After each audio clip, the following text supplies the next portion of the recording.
Hello ಗೆಳೆಯರೇ, ಹಿಂದಿ ಸಿಕ್ಕೋ ಎಂಬ ಚಾನಲಿನ ಈ ಶಾರ್ಟ್ಸ್ನಲ್ಲಿ ನಾವು ದಿನನಿತ್ಯ ಬಳಸುವ ಕೆಲವು ವಿಪರೀತ ಪದಗಳಿಗೆ ಹಿಂದಿಯಲ್ಲಿ ಏನು ಹೇಳುವುದು ಎಂದು ನೋಡೋಣ.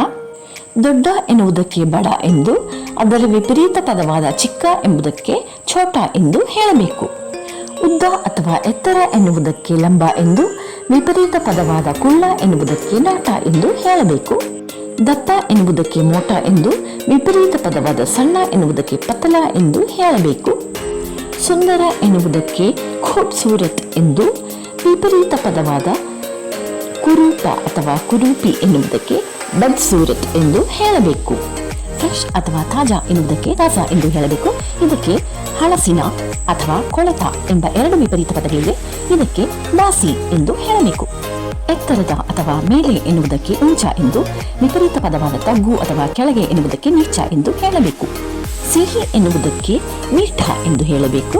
ಇದಕ್ಕೆ ಹುಳಿ ಮತ್ತು ಕಹಿ ಎನ್ನುವ ಎರಡು ವಿಪರೀತ ಪದಗಳಿವೆ. ಹುಳಿ ಎನ್ನುವುದಕ್ಕೆ ಥಟ್ಟ ಎಂದು, ಕಹಿ ಎನ್ನುವುದಕ್ಕೆ ಕಡವ ಎಂದು ಹೇಳಬೇಕು. ಒಳಗೆ ಎನ್ನುವುದಕ್ಕೆ ಅಂದರ್ ಎಂದು ಹೇಳಬೇಕು.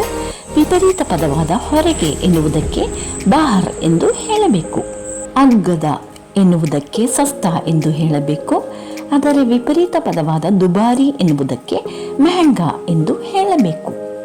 ಯಾವಾಗಲೂ ನಾವು ಬಳಸುವ ಶಬ್ದವಾದ ಒಳ್ಳೆಯ ಎನ್ನುವುದಕ್ಕೆ ಅಚ್ಚ ಎಂದು, ಅದಕ್ಕೆ ವಿಪರೀತ ಪದವಾದ ಕೆಟ್ಟ ಎನ್ನುವುದಕ್ಕೆ ಬುರಾ ಎಂದು ಹೇಳಬೇಕು. ಇದುವರೆಗೆ ನಾವು ದಿನನಿತ್ಯ ಬಳಸುವ ಕೆಲವು ವಿಪರೀತ ಪದಗಳಿಗೆ ಹಿಂದಿಯಲ್ಲಿ ಏನು ಹೇಳುವುದು ಎಂದು ನೋಡಿದೆವು. ನನ್ನ ಪ್ರೀತಿಯ ಗೆಳೆಯರೇ, ನಿಮಗೆಲ್ಲ ಈ ಶಾರ್ಟ್ಸ್ ಪ್ರಯೋಜನಕಾರಿಯಾಗಿತ್ತೆಂದು ನಂಬುತ್ತೇನೆ. ಒಬ್ಬ ಕ್ರಿಯೇಟರಿನ ಶಕ್ತಿ ಅಥವಾ ಬೆನ್ನೆಲುಬು ಎಂದು ವೀಕ್ಷಕರಾದ ನೀವೇ ಎಂಬುದರಲ್ಲಿ ಯಾವ ಸಂಶಯವೂ ಇಲ್ಲ. ಆದ್ದರಿಂದ ಈ ಚಾನಲ್ಗೆ ಸಬ್ಸ್ಕ್ರೈಬ್ ಮಾಡಿರಿ, ಇದರ ಯಾತ್ರೆಯಲ್ಲಿ ಇದನ್ನು ಸಪೋರ್ಟ್ ಮಾಡಿರಿ, ಇದರಲ್ಲಿ ಬರುವ ವಿಡಿಯೋಸ್ ಅನ್ನು ನೋಡಿ ಲೈಕ್ ಮತ್ತು ಶೇರ್ ಮಾಡಿರಿ. ಸೊ ಗೆಳೆಯರೇ, ಹೊಸ ಹೊಸ ಪದಗಳು, ನುಡಿಗಟ್ಟುಗಳು ಹಾಗೂ ವಾಕ್ಯಗಳನ್ನು ನೋಡಲು ಹಾಗೂ ತಿಳಿಯಲು ಕಾದಿರಿ. ಅದುವರೆಗೆ take care and be safe. Hindi Seekho ಎನ್ನುವ ಚಾನಲಿನಿಂದ ಸೈನ್ ಅಪ್ ಮಾಡುವುದು ನಿಮ್ಮ ಸೀತಾ ಸುಂದರ್.